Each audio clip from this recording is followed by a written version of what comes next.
અંકલેશ્વરના શારદા ભવન town hall ખાતે ભરૂચ જિલ્લા કક્ષાના વિકસિત ભારત સંકલ્પ સંમેલનનું આયોજન કરવામાં આવ્યું હતું, જેમાં રાજ્યના આરોગ્ય પ્રધાન પ્રફુલ પાનસેરિયા અને જળ સંપત્તિ મંત્રી ઈશ્વરસિંહ પટેલ વિશેષ ઉપસ્થિત રહ્યા હતા। ભરૂચ જિલ્લા કક્ષાનું વિકસિત ભારત સંકલ્પ સંમેલન અંકલેશ્વરના શારદા ભવન ટાઉન હોલ ખાતે યોજાયું હતું।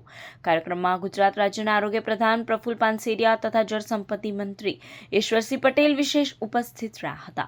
સંમેલન દરમિયાન કેન્દ્રની મોદી સરકારના છેલ્લા 12 વર્ષના કાર્યકાળ દરમિયાન દેશભરમાં થયેલા વિકાસ કાર્યો, જનકલ્યાણકારી યોજનાઓ અને વિવિધ ક્ષેત્રોમાં થયેલી પ્રગતિની વિસ્તૃત માહિતી રજૂ કરવામાં આવી હતી।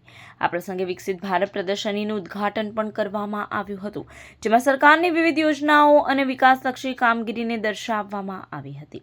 વક્તાઓએ જણાવ્યું હતું કે સરકારની કલ્યાણકારી યોજનાઓનો લાભ સમાજના દરેક વર્ગ સુધી પહોંચે તે માટે સતત પ્રયાસો કરવામાં આવી રહ્યા છે। સાથે જ દેશને વિકસિત ભારત બનાવવાના સંકલ્પમાં જનભાગીદારીનું મહત્વ પણ સમજાવવામાં આવ્યું હતું। કાર્યક્રમમાં ભરૂચના સાંસદ મનસુખ વસાવા, ભાજપ પ્રદેશ વક્તા દીપક જોશી, જિલ્લા પંચાયત પ્રમુખ ડિમ્પલબેન રાજ, ધારાસભ્ય રીતેશ વસાવા, પૂર્વ ધારાસભ્ય દુષ્યંત પટેલ, જિલ્લા ભાજપ પ્રમુખ પ્રકાશ મોદી સહિત અનેક આગેવાનો ઉપસ્થિત રહ્યા હતા। આ ઉપરાંત અંકલેશ્વર અને પાનોલી વિસ્તારના વેપાર ઉદ્યોગ સંગઠનોના પ્રતિનિધિઓ, શૈક્ષણિક સંસ્થાઓ, સામાજિક સંગઠનો, યુવા મંડળો તથા મોટી સંખ્યામાં જાગૃત નાગરિકોએ સંમેલનમાં ભાગ લીધો હતો।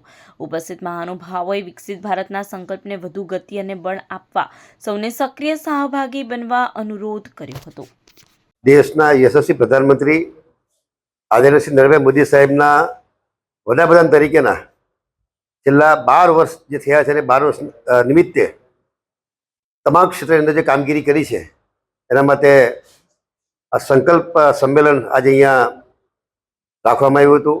જે પ્રકારે છેવાડાનો માનવી હોય એ તમામને તમામ યોજનાનો લાભો મળે, આયુષ્યમાન કાર્ડ હોય, જનધન યોજનાઓ હોય, પ્રધાનમંત્રી આવાસ યોજના હોય, પ્રધાનમંત્રી કિસાન સન્માન નિધિ હોય, આ ખેડૂતોના દરેકના ખાતાની અંદર ડીબીટી દ્વારા પૈસા એના પરે ભૂતકાળમાં જે વચ્ચેની કટકી ખવાતી એ કટકી પણ બંધ થઈ ગઈ છે, જેને કારણે જોઈએ છે કે 25 કરોડથી પણ વધારે લોકો ગરીબી રેખામાંથી બહાર આવ્યા છે।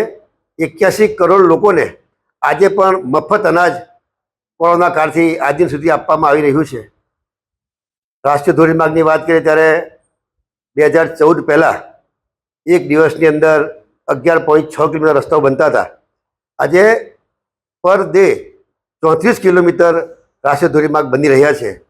એ જ રીતે સમગ્ર ક્ષેત્રની અંદર પીવાનું પાણી હોય, સિંચાઈનું પાણી હોય, એના માટે પણ અનેકવિધ કામગીરી કેન્દ્ર સરકાર, રાજ્ય સરકાર દ્વારા થઈ રહી છે।